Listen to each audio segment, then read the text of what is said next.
Now, this is a new topic. So far, we have talked about gender and power, language and power, and knowledge as power. In this module, we will talk about cross-cultural identity. This topic, you might feel, has already been discussed in several modules, but there we were not talking about cross-cultural identity. This is something totally different from that. So you will know from this and the coming modules what is cross-cultural identity. Identity is a speech act. We perform some acts with our physical power.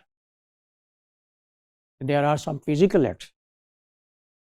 Similarly, we have speech acts which we perform through speech, through use of language in a particular context.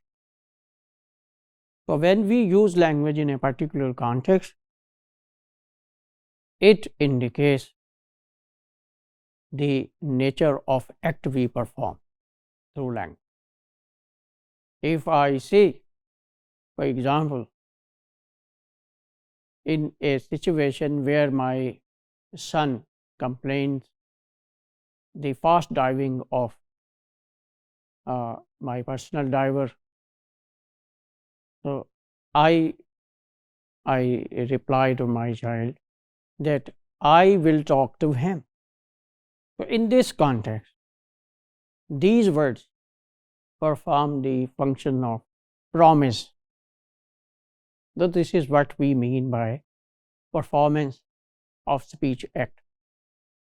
So similarly, some researchers, Judith Butler, for example, she says our identity is also like a speech act that we perform through language in particular context.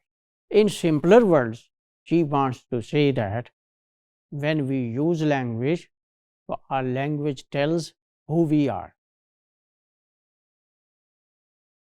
And if we talk about context where we perform our identity, there can be this context, this term context, not a different context, sorry.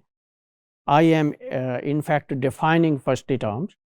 So I have talked about context. So now I want to tell you what do we mean by context. So context includes norms of talk, time, place, and participants. These things together are called context. So far we have defined identity at individual level or at couple level. Couple level means two persons are talking with each other.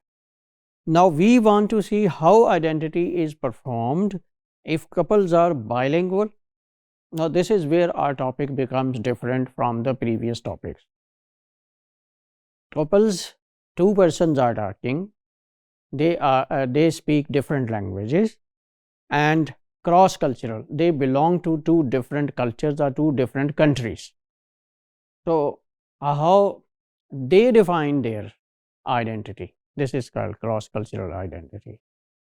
Cross-cultural means involvement of different cultures and different languages, and this is also known as hybridity. We will know this identity work in couple conversations. So we will be confined to couples. Only two persons are talking with each other. They are most likely husband and wife.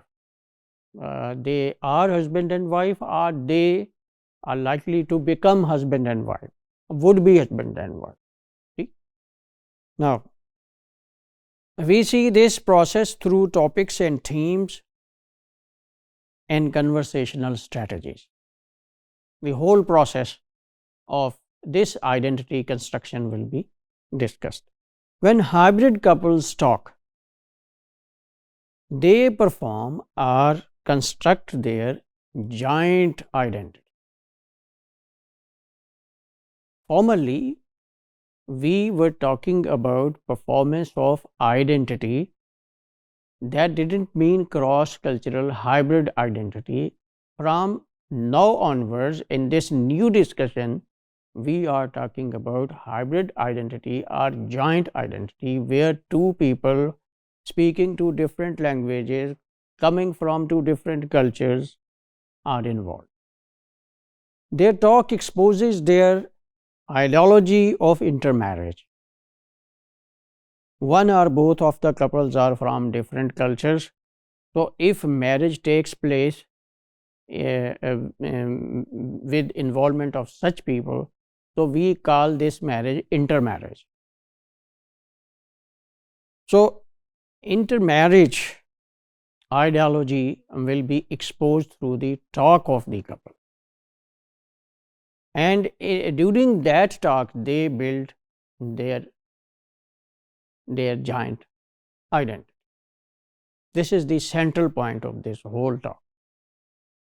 The talk shows where they are similar and where they are different.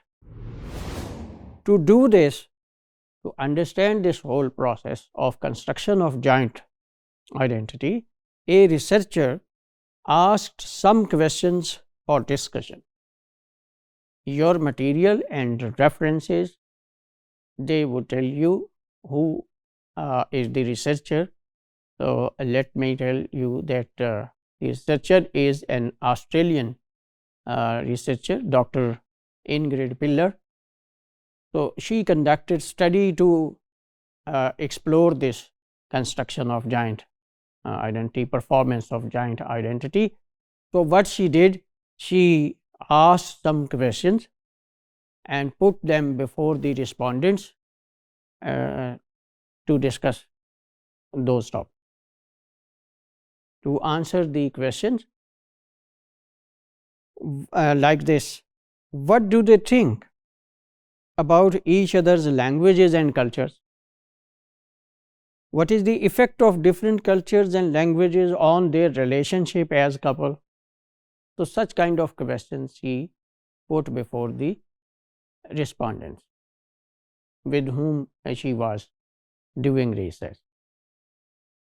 It was ensured that reflections of the couples on their identity, their own personal views and opinions about their identity, and the performance of identity, they should be kept different in the results of the research.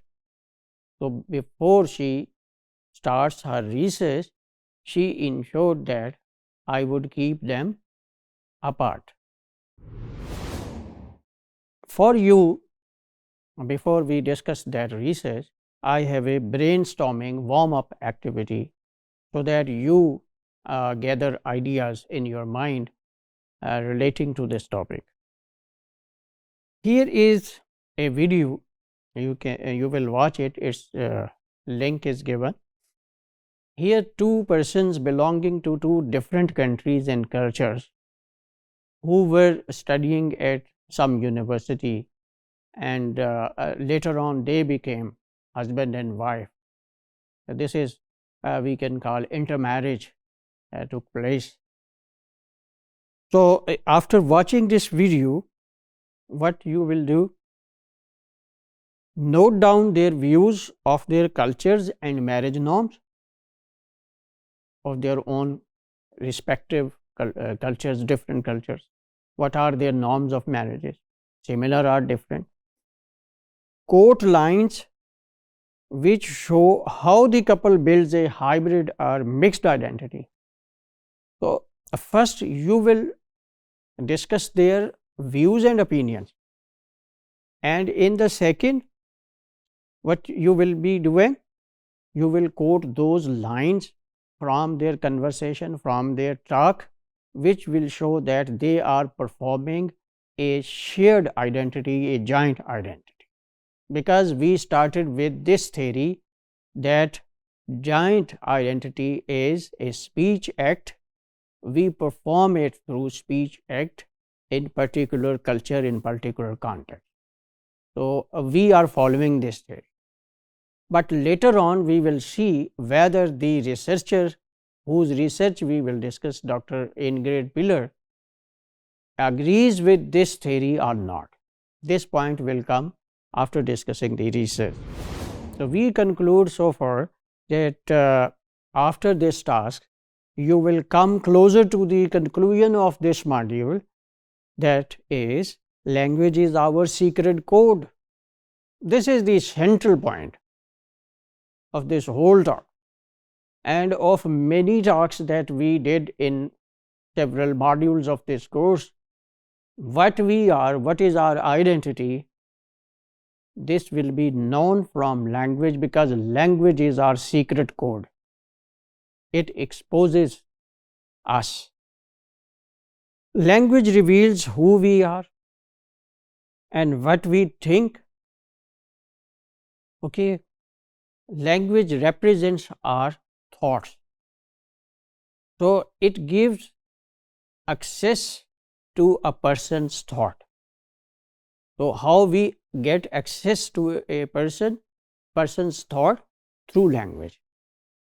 So, when we get this access, we can understand what this person thinks about himself or herself and about the world around that.